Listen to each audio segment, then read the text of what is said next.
Hey y'all, it's Shay. Welcome back to my channel. Happy New Year's. Go ahead and clap it up for yourself because everybody was not on the wake up list, but you were. Glory be to God. And so I just wanted to come on and share with you guys 7 lessons I feel like the Lord taught me in 2025. I know it's been a while since I've been on the channel, but I have been walking in my purpose and in my calling because last year I did start school and I am a first year student midwife. Y'all, the joy of the Lord is my strength. I am truly so excited to be walking in something that once seemed intangible because I don't know, it was just really hard to get here, but I have not felt more rewarded than walking in my calling, y'all. And so I just wanted to share 7 lessons that God taught me in 2025. And I hope that you guys can apply these. And I also would like to know what you guys feel like the Lord shared with you.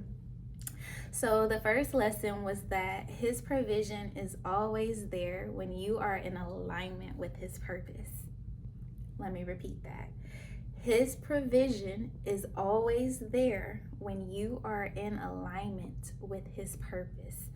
So once I started school, I had a lot of concerns and worries and doubts about how things were going to work out, especially when it came to bills, finances, my books, my car. Like, let me share a quick testimony with y'all. At one point in time, my car wouldn't even go past 65 miles per hour. So I would not be able to drive on the interstate. Glory be to God. I don't know how, and this is why I feel like it was truly a miracle, but my car has been going over 70 miles per hour where I have been able to get to and from my classes when I have needed to in person. So when you're walking in God's purpose, when it is the perfect timing, God will make a way. And I mean, like, this is a ram in the bush kind of way, because my car would give me troubles out of this world. And then all of a sudden, it's been smooth sailing. Glory be to God, right? Lesson number 2 is that when you're in a season of transition, you can't focus on others. You'll be too busy. You gotta say goodbye to the distractions. Like, you literally have to focus, especially when you have a spirit of excellence and you like to do things well. You can't be concerned about anything else besides what the Lord has you working on. Trust me, you're gonna need all the energy possible. Number 3 was that when you're walking in your purpose, it brings peace to areas that once brought pain. Let me say that again. When you're walking in your purpose, it will bring peace to areas that once brought pain. And what I mean by that is, before I started school, I always had concerns and doubts. I always felt like, how could God use me to help women when I never had that motherly love from my own mom, right? My mom has never really been a part of my life. Like, she's been in and out of prison. And so that was a relationship that I never got to see foster, although I've had many women, glory be to God, that the Lord has used to help me, in those areas. But the point is that used to be a very painful sore spot in my life. And God has allowed there to be so much peace there because I got to see up close and personal how much a woman goes through to bring life into this world. And so I got to see my mom in a different way because I see that the Lord truly used her as a vessel to be able to bring me into this world, because I wouldn't be here without her, right? However, her absence was truly a blessing because she was able to love me in a way that I wouldn't have been able to see. Meaning, sometimes when a person isn't in your life, that's them truly loving you in the way that they know how, because they wouldn't be able to give you what you need because they don't have that. And so I got to see her in such a different light and in such a different way that it brought so much peace to a part of my life that was just so painful. The fourth lesson that I feel like the Lord showed me is that comparison truly is the thief of joy.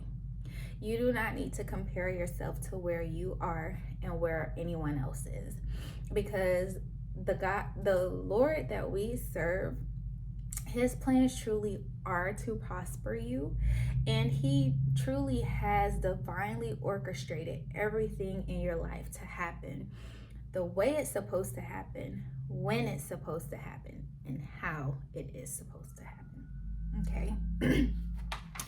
The fifth lesson that I feel like the Lord showed me was that you have to fight just as hard to keep and to finish something out well that you start. And I say that because sometimes we think once we get a promise or once we start walking in an answered prayer, that all of a sudden the enemy just becomes blind and he becomes, deaf and can't see and is not going to still try you. That is a lie. The devil don't sleep, okay? And so you have to be just as aware, you have to be just as conscious, and you have to depend on the things that you learned in the season before to carry you. Because when you start getting towards the end of a thing is when the enemy will start bringing those doubts, those thoughts to your mind, like, oh, you can't finish it, like, oh, you don't know what you're doing, you're not this, you're not that. The devil is a lie.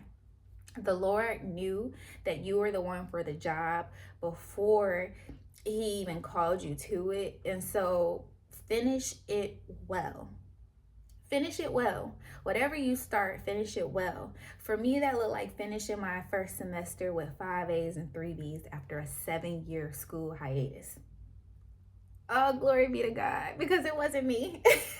It was his strength carrying me. It was his strength allowing me to study. It was his strength allowing me to absorb and to keep the knowledge.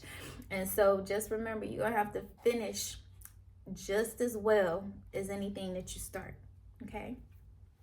The sixth lesson that I feel like the Lord showed me was that you will have to encourage yourself. You can't depend on other people to encourage you. You're going to have to encourage yourself. You're going to have to keep scriptures available. You're going to have to keep those songs in your back pocket that you need when you're on your drive to uplift you. Because if you're waiting for other people to encourage you, it just may not happen. And they may not have the capacity to do it how you want it. Like, I realized last year that I'm someone who thrives off of just, I feel like it's really like words of affirmation. Like, I'm so proud of you. I am so happy for you. You are doing great. Keep it up. Don't stop. Like, I realize I thrive off of that. But if I was looking for that to come from people, it wasn't going to happen. And so I realized that I would need to keep and stay close to the Lord, because he will always be proud of you, especially when you walk out on faith and you do what he's called you to do. The seventh and final, but not last, but the seventh and final lesson I feel like the Lord showed me was that only move when you have peace. Don't do a thing if you don't feel the peace of the Lord. Meaning, if you if you're on the border of making a decision and you don't have peace, you feel like your mind is confused, you feel like it is kind of vexing you to do a thing, don't do it. And the reason I say that is because the Lord is not the author of confusion. And so when you don't feel peace about a thing, just know that you probably shouldn't be doing it. Or it's just not the time to do that thing. Because anything that you do, you should have unbelievable peace before you do it.